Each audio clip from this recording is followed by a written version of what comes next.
On this episode, we talked to a young woman who, despite objections from her mother, chose the career that fulfilled her. And when the job that she was in continued to discriminate and degrade her, she found a new avenue to do what she loved. So stay tuned.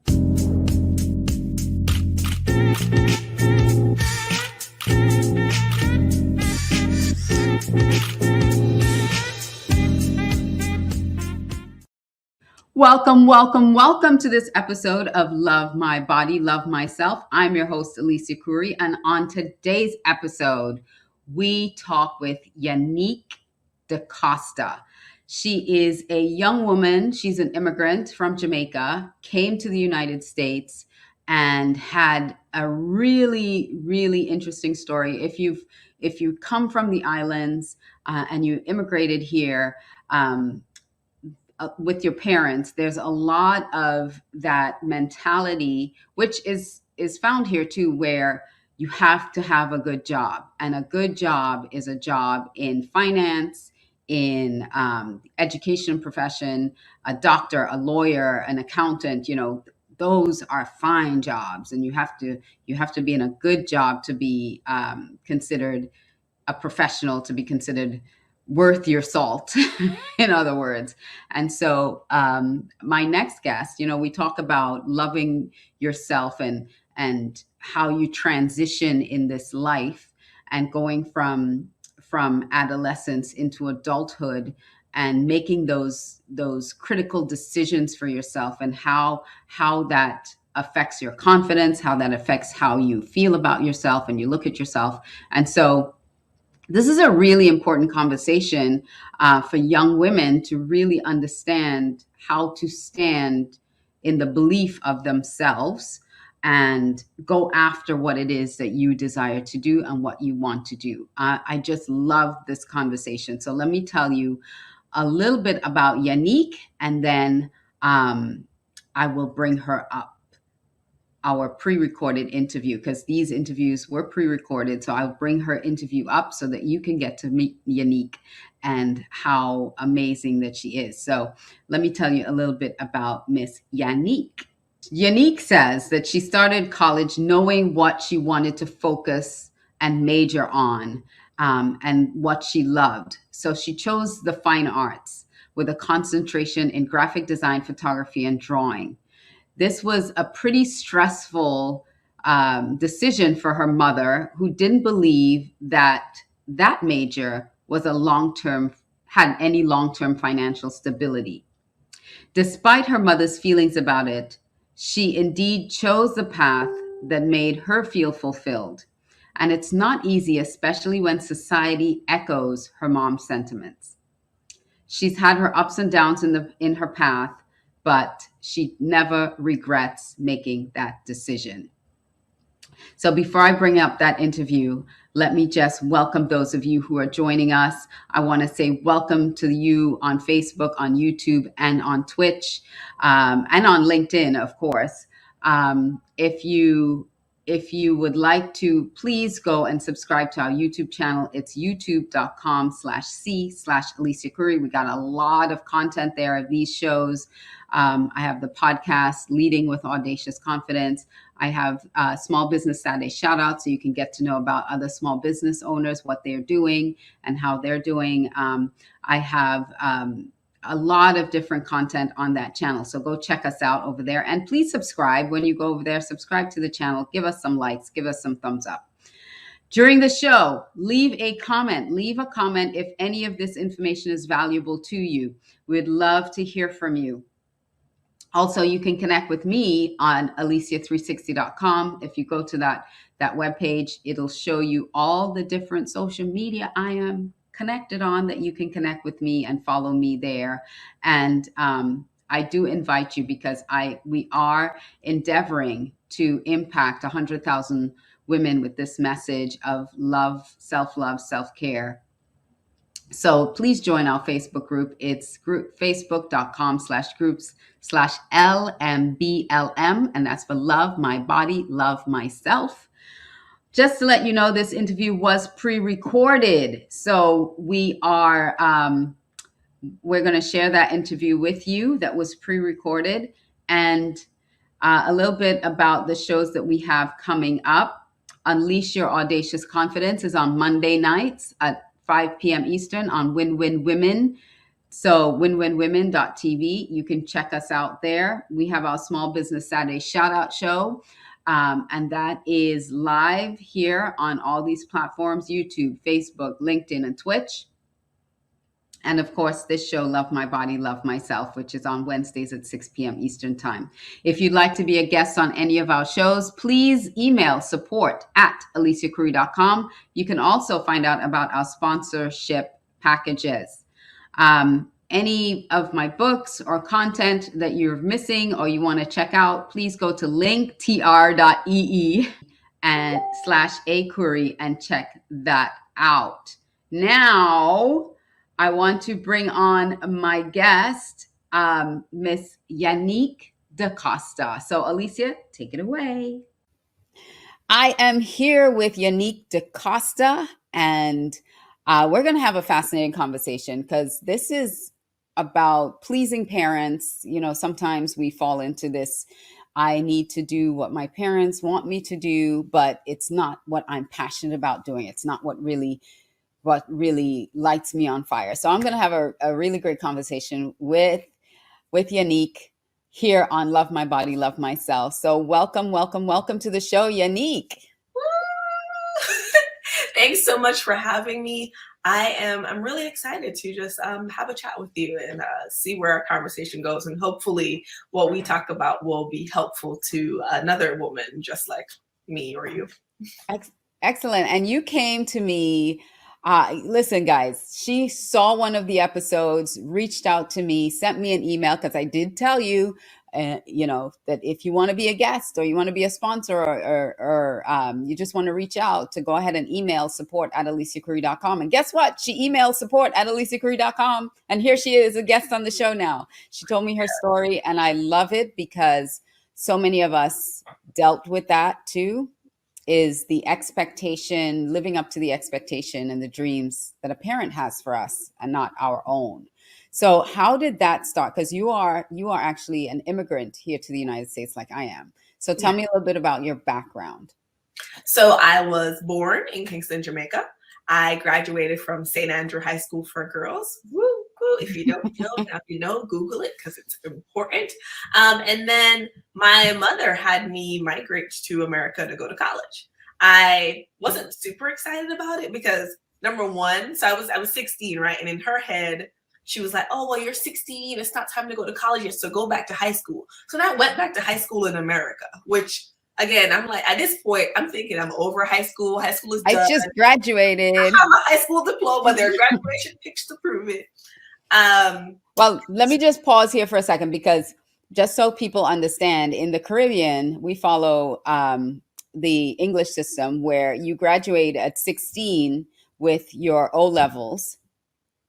And then you can go ahead and do 2 more years, which is your A levels, which is somewhat equivalent to almost like getting your AA, but it's not specialized.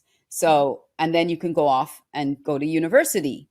So that 2 years is optional in the Caribbean, whereas here in the United States, you don't graduate till you're 17, 18. So that's like 11th and 12th grade, but we've already covered that work. We've already covered all that stuff. That's exactly why it was hilarious. Yeah. So that's what we're kind of talking about. So you come up here and then you have to almost like repeat 11th and 12th grade because you had already graduated. So that was the joke, right? When they finally got my transcripts, they were like, wait, you're not supposed to be in high school. You have too many credits. So then all of a sudden I'm no longer class of 08, I'm now class of 07, and they're just trying to get me out the door. They're like, it's fine, take all the AP classes you want, we don't care, just go. I'm like, so then that kind of like became the show, and I decided, I was like, all right, whatever. Now I'm in college 1 year earlier. I was already protesting this whole thing. So now I'm in college and I'm trying to figure it out. And the expectation was that I would focus on something like engineering or medical or law. And I was just like, Again, a cultural thing. It wasn't making sense for me. And I loved math, right? Even I would take like AP calculus and have like really riveting conversations with my math teachers, but it didn't feel like fun anymore. It just felt burdensome. It just felt like, oh, I need to study more or I practice more in order to get better at this thing. Whereas my art classes, ironically enough, I would practice more, but that was because I liked it more, right? And I felt more and thrived by it. And so I wanted to figure out a way to make that a source of income for myself. I can't remember where I heard it. I feel like it came from a book somewhere. But the premise stuck with me, which was when you go to college, it should be about improving something that you're intrinsically good at, not trying to find something that makes the most money. Because if you focus on something that you're already good at and you continue to become better at it, you're passionate about, you won't be able to find a way to sustain yourself financially. And that didn't really jive well with my mom. But she didn't have much control over it. Because she was paying for it. She wasn't paying for any of it for the first time in my life. That, graduating from high school in America was beneficial in that way, because without a high school diploma from an American institution, you don't qualify for a lot of the scholarships that are from whether it's the state or the government, whatever the case may be. Right. And so because of that, with the compilation of what I did in Jamaica for schooling, I was able to go to college for $0.00. So It was like, okay, well, I get to choose because I earned the right. Like, you didn't pay for anything, so you can't really stop me. And you're grown. You're grown. thinking you're grown, right? Because you're grown. There was a little bit of a side off where I got a scholarship to a college in California. It's called FIDM. And I was like, I'm going to be a fashion designer. I was very I'm going to be a fashion designer. And I got a full ride scholarship for 1 year. Okay. But in order to go, I had to get my mother's consent, because when I got the scholarship offer, I was 17. You're 17. My mother said, yeah, you're not going. I was like, you know what? Never mind. It's fine. I'll stay in Florida. So how did that really make you feel, that you worked hard? Because it wasn't like handed to you. You did do the work. Yeah. No, you worked hard, all the AP classes, you got good grades in order to graduate early. And then there she says, no, you're not going. Because I know what it did for me, because a similar thing happened with me. I was going to go study fashion and my parents were like, no. Just like, no. Yeah. It felt really discouraging. It felt like, well, first of all, the scholarship application by itself had a deadline, okay? And imagine being one of thousands of people who apply for this scholarship, okay? And you are thinking to yourself, that's all I needed to do. I've done everything. You get the stamps, you send it overnight, you study all these things online that you probably didn't even learn in school, because you were like, I'm just going to try and fill in the gaps and self-educate until I can get into the program and be taught better. And it's like, yeah, no, thank you. But what I've had to come to realize as an adult is, number one, our parents don't know everything, unfortunately. But it's because they're humans just like us who are learning along the way, step by step, day by day. And her experiences in life have not shown her that being a creative, being a fashion designer is a viable way of living. Sure, for people like, Donna Karen, or, people who come from wealthy families with wealthy backgrounds who may not look like me. Sure, that's a path for them. But for you need a sustainable, consistent, reliable source of income, not this something that drawing fantasy. Yeah, something that, like when you say engineering, that it's so absolute because the math is right and you can do the math. And Mhm. it's not it's not subjective in other words. If someone has to be subjective about your art and who you are and judge who you are, they don't want you to travel down that road and be broke. And so it's their way of trying to protect you, but not realizing that it's also crushing your soul. Well, and also like dwarfing your potential, right? Right. Even now, right now I have a really great agency. We're small but growing consistently, and we provide reliable outsourced graphic design for event planners and event marketers. But I remember when I was going down this road, and she was like, "No, you need that job. You need to go get that job. Go get that job. Yanique, I just worry about you. You need to go get that job. Relax, right?"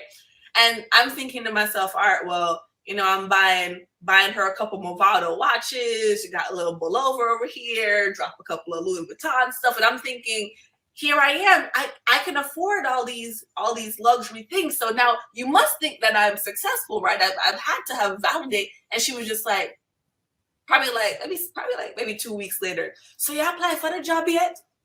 Do I look like I need it? Do I look like I need it is a paradigm. It is a belief that has been ingrained in her so long, that job equals security, when job doesn't equal security at all, but job equals security.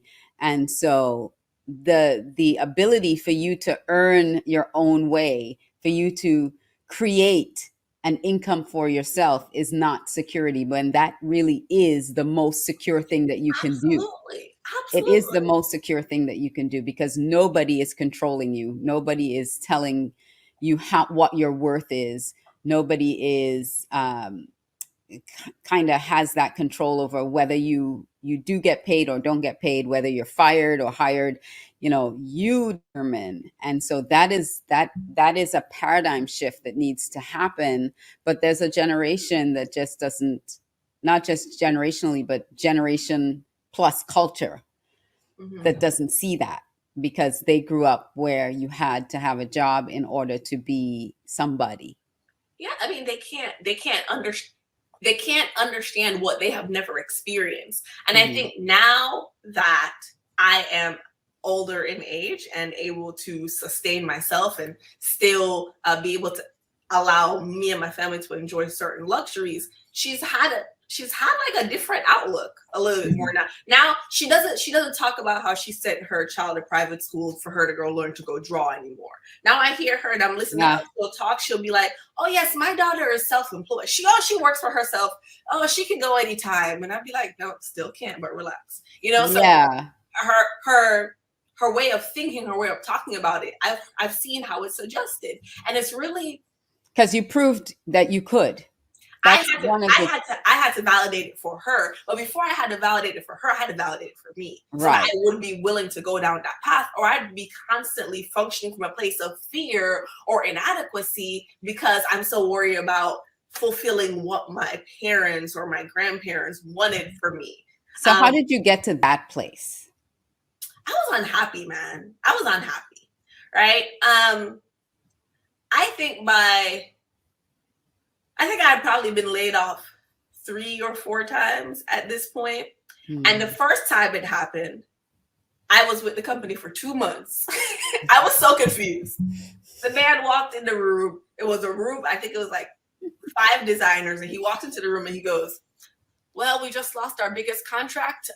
Everybody go home. Hey, person's name, I need you to come with me." And the guy he called with him into the next room was the first designer that they had ever had before they hired all of us. And he was the only one who stayed on. And the rest of us were gone. And I was just like, wait, but I worked in a new apartment. I bought new clothes, overhead expenditure I didn't even need. What's happening? See, that's job security for you. Right? So that happened. And then the second time it happened, I thought to myself, okay, so even before the second time, I was doing freelancing and I was like, networking, having conversations that led me to another job. And then it was just like, oh, well, the sales department isn't making budget, so we have to make cuts. And it's like, okay, well, here, marketing department's out first. we'll still give you freelance work, but we can't have you on a full time. All right, cool. At this point, I was like, all right, well, I can't. This isn't stable in itself, right? But that wasn't what killed me. What killed me was when I went into my last two, not one, my last two work environments, and I was the only Black girl. And I was the only Black girl not working on, like, you know, mopping a floor or working on a factory. Not that there's anything wrong with that. Completely fine. Different paths for different people. But I realized how other people felt uncomfortable with that and took those things out on me and attacked me as if I were the enemy. And the financial instability is one thing, because I've learned how to deal with that, especially since the first layoff, right? Like, I've learned how to save my coins and put things together and make sure that I'm living well below my means. But being emotionally attacked and feeling uncomfortable, I was like, there is no amount of pleasing my parents that can make this comfortable. Oh, Yanique, no man, don't, Yanique, don't quit. You can't work for another 4 years. Just suck it up. No, bro, I'm really unhappy. Like, you know, I walk into a room and a girl says, mind you, I think we're all there. It's like 7 p.m. at this point. I'm working super late because I really want to, like, actually add value. And she says to me, who do you know here? How is it that you have a nicer wardrobe than me, drive a better car, have a nicer job? And I was like, I don't know. I applied. Do you have a sugar daddy? No, but if you could find me one so I could stop having to work with people like you, I'd really appreciate it. And that was the end of the conversation. But those things would happen regularly. Yeah. And I was like, it's not making sense. I need to find a place where I feel comfortable when I'm somewhere else. And I realized, no, the place might not be there for me. I need to create it. So yeah, I did. I had to be comfortable, feel happy, feel confident, feel fulfilled, just being regular me, you know? Right. All the weirdness, like, you know, I eat more than one spoon. Sometimes I put salt in my wine, you know, no judgment here. We're just here. You know?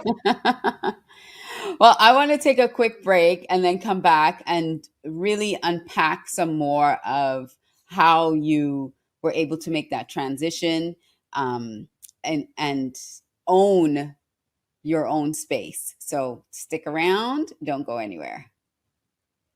The Love My Body, Love Myself show is sponsored by Alicia Couri, Inc. and produced by Red Carpet CEO. Alicia Couri, Inc. specializes in developing audaciously proactive leaders and teams using brain science and people data to get results. Visit our website, aliciacouri.com, for more information. The show is produced by Red Carpet CEO. If you'd like a copy of Age with Audacious Confidence, visit our link tree at linktr.ee/acouri. Let's get back to the show.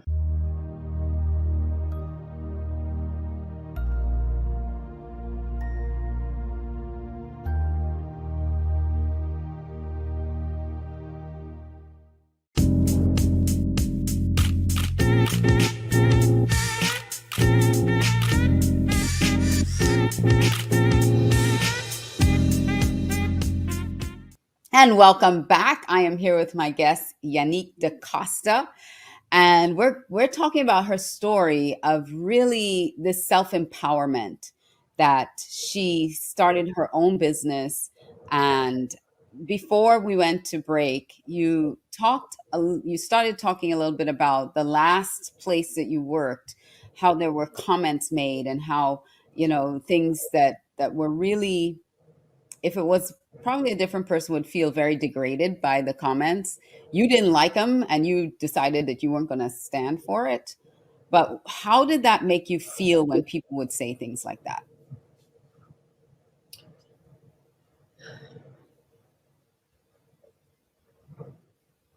It's a weird cross section. That's a great question, by the way. But it was a weird cross section. At first, it was almost like, that had to be a joke, right? Like, at first, it was just like, listen, I'm working, keep on moving. And then as the week would go on, it was just like, wait, are they calling into question my ability to perform? Are they your integrity? Not good enough? Like, am I just here for my looks in their mind? Like, yeah, because you're sleeping your way to the top. And even in that case, who sleeps their way to the top and then stays in the office at 7? Like, so either way, I'm not good at any part of my job. Clearly, like, clearly, you're not good at it. If I got to work this hard to keep it, like, it's not. Yeah, I'm not that good, right? Right. So, did you feel at all devalued? Or did you see that as their problem, not mine? It started off where I thought it was their problem and not mine, right? Because, I mean, especially coming from a Caribbean background, it's you're good and you're good. You're either good or you're not good, but you're good. Yeah. And if you know you're good, then what's the issue, right? But then I started kind of getting it from all sides, right? So from that coworker, this director, this VP going to this VP, and my VP going, you just have to be a little nicer to her. Be a little nicer to her. We don't speak. We're not on the same side of the office. She's never been in a meeting with me. How am I supposed to be nicer to her? It's not adding up. It's not adding up. Oh, well, she just strolls into the office. How else am I supposed to walk to my desk? Would you like me to crawl? I don't understand. I'm kind of going off on a bit of a tangent, but then it just started to become overwhelming, and it felt like everything was wrong with me. Like it was dogpiled upon you.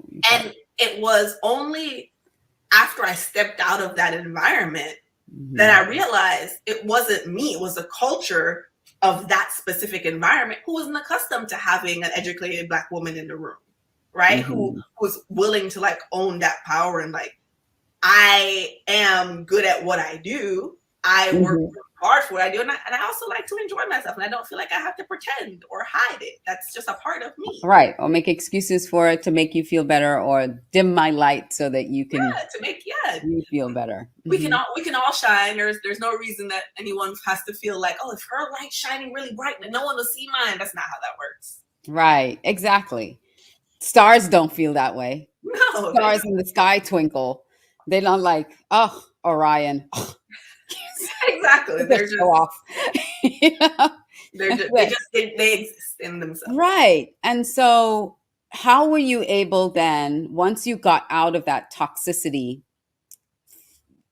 find the strength and the fortitude to start your own thing and say, this is really what I need to do. I need to start my own thing and I'm going to rock it. All right. So again, remember the layoffs were normal for me, right? So by this point, I already had a cushion. I never really got rid of my client list. What I did with my client list, I always kept my client list and I basically outsourced. So I outsourced to other designers. So I continue to maintain the client list, continue to maintain the client relationship. And so I had my design clients. Good. But while I was in this corporate environment, I started painting, right? And a bit of a roundabout, but I started painting and I started this collection called a 52-piece collection where I paint one painting a week for a year. And that was just for me to de-stress because I felt like I was just super overwhelmed. But when I got to a place where, and I would post it on social media, but once I got to a place where I felt like, okay, I had no source of income, I needed to figure this out. Everybody who used to be like, hey, can I buy this for me? And I'd be like, no, this is my personal work, my expression. I was like, hey, you still want to buy this? Hey, you still want to buy this? I was like, okay, so there's a need. So I still have design clients and now I have people who want to buy my artwork. So there's a need. That means that there's a way to make money. That's it. I need money. I need somewhere to live. I need to be able to take care of myself. There's no choice, right? Yeah. But don't get me wrong, right? That same mother, right, who was just like, oh, you need a job. Art is not really a thing. Was one of the people I could lean on in addition to like my other family members when I was plummeting and feeling like, oh my gosh, I crashed and burned again. Oh my gosh, I didn't do a good job, because gosh knows there's no real straight path, right? There are ups and downs, peaks and valleys, and absolutely you have to be willing to go through it until you get to the other side of whatever that is. Absolutely. And and I was able to again lean on my family and just, hey, I need help. Even if it's like I need someone to talk to, I need somewhere to live right now. I don't want to be paying an overhead. I was able to like run home if I needed to. If I'm hungry, I don't have to worry about that kind of thing. So I had a family support system. And even though I was still in the wrong career field, it was just like, all right, what's what you want to do at this point? They still love them. Yanique don't listen. So what's what you want to do? Yeah. So yeah, just, and making a plan helped too, because I couldn't be willy-nilly with it, right?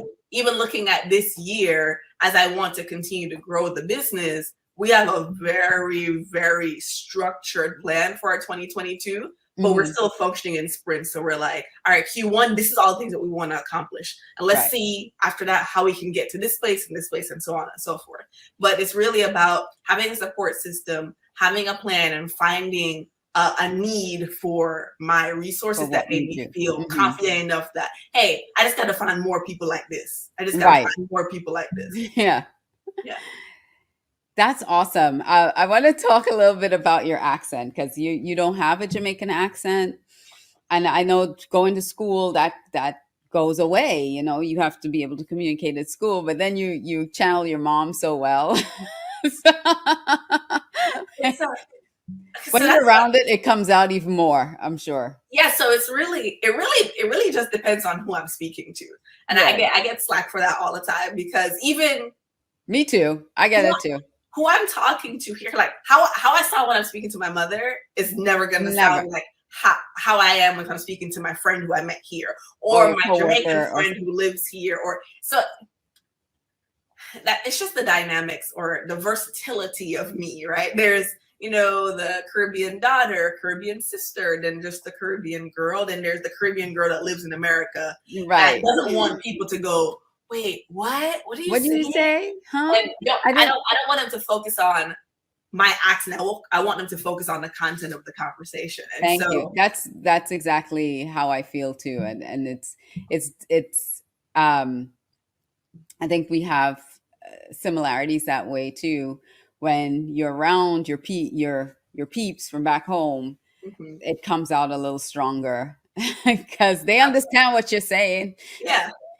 And what's coming out of your mouth. But around other people, when you really get into it, and they're like, huh, what? They're like, we're not sure what she said, but we agree. She seems really excited, passionate about it. You're really passionate about it. Did you feel any flack about it, or any when you were in college? Because I don't get that you changed to hide it more than it was a means of understanding me. Yeah, no. So I think if anybody talks to me for 5 minutes, they know I'm Jamaican. It's not really an accent based thing. It's more like, oh no, I was born in Jamaica. Or someone say, where are you from? And I'd be like, Jamaica. No, where are you from? I was born in Jamaica. Like, that's where I lived. I live in Fort Lauderdale. You know, so I'm not ashamed of it. I would never hide it. First of all, Jamaicans are entirely too proud to hide that they're Jamaican. Okay. But island people on a whole. People on a whole. I mean, I'm Trini, and when I start talking and people are like, where are you from?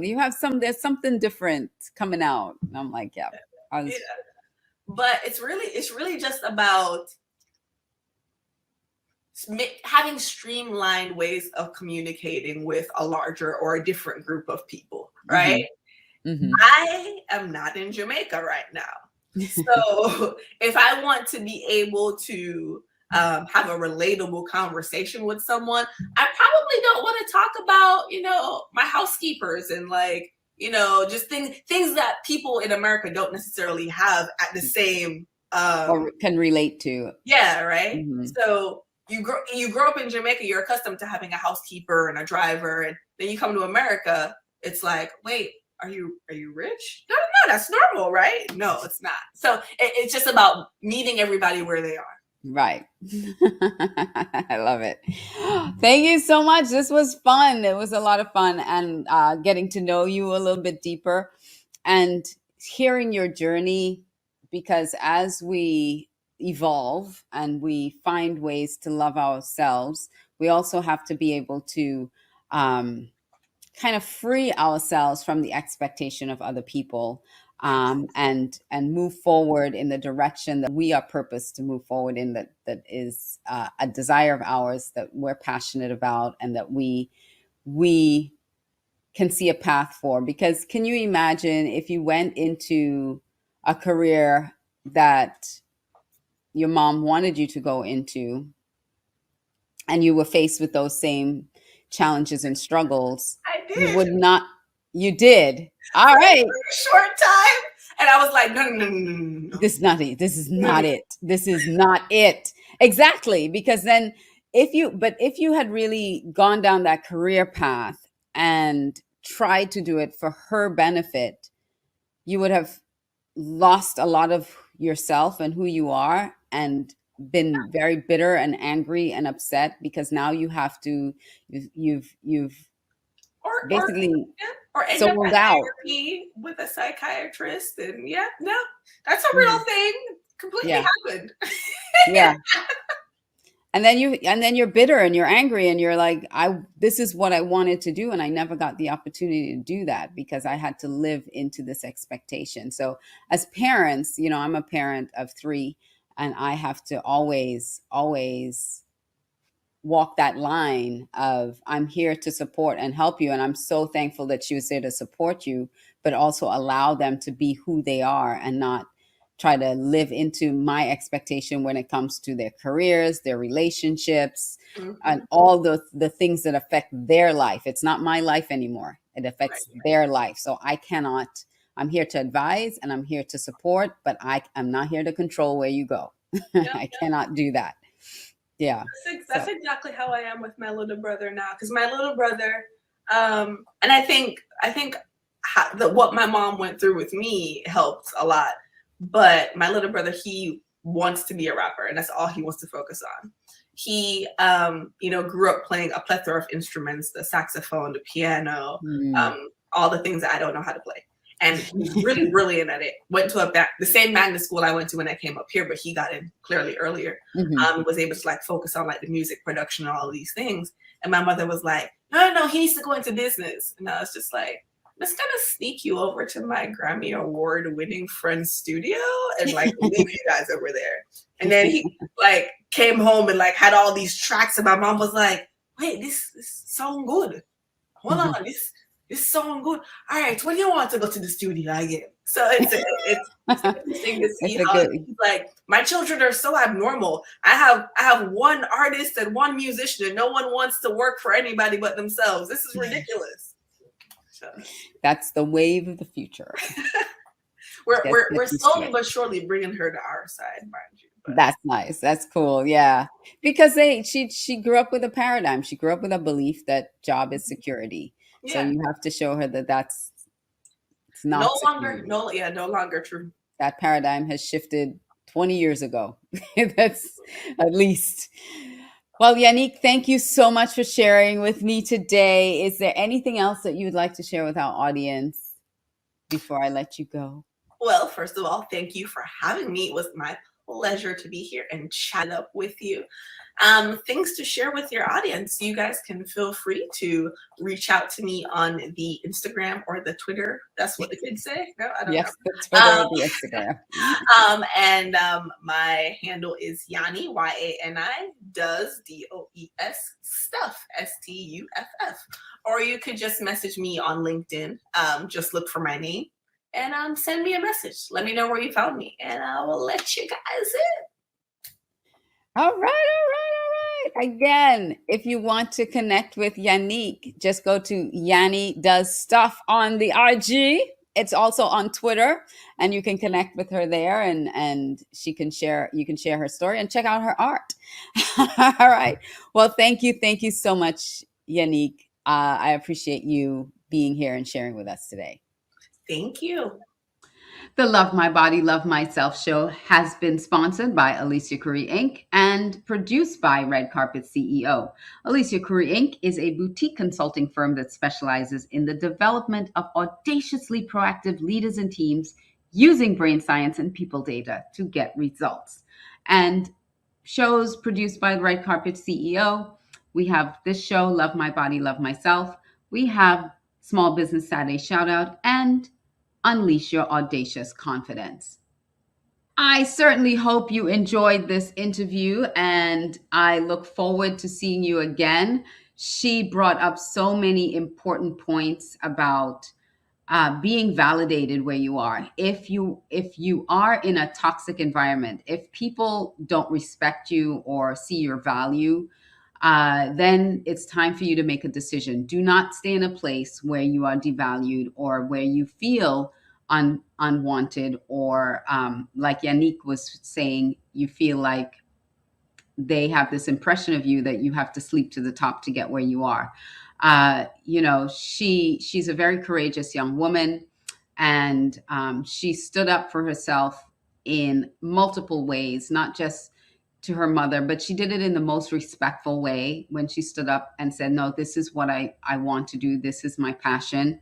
And even when she left that job and she felt she needed that extra support, her mother was still there to support her. So it's important. Don't burn your bridges. Don't burn your bridges. Just allow people to understand that this is who I am and this is what I'm passionate about. And I would love for you to support me in this decision. So she shared a lot of really empowering things. And I hope, I'm a fellow immigrant and I understand much of her journey. And I hope that this encourages you. And please share this broadcast with someone that you know that could benefit from this information. And until next time, I encourage you to do something for yourself that shows and proves to yourself that you love your body and that you love yourself. Until next time, I'll see you on another episode of Love My Body, Love Myself.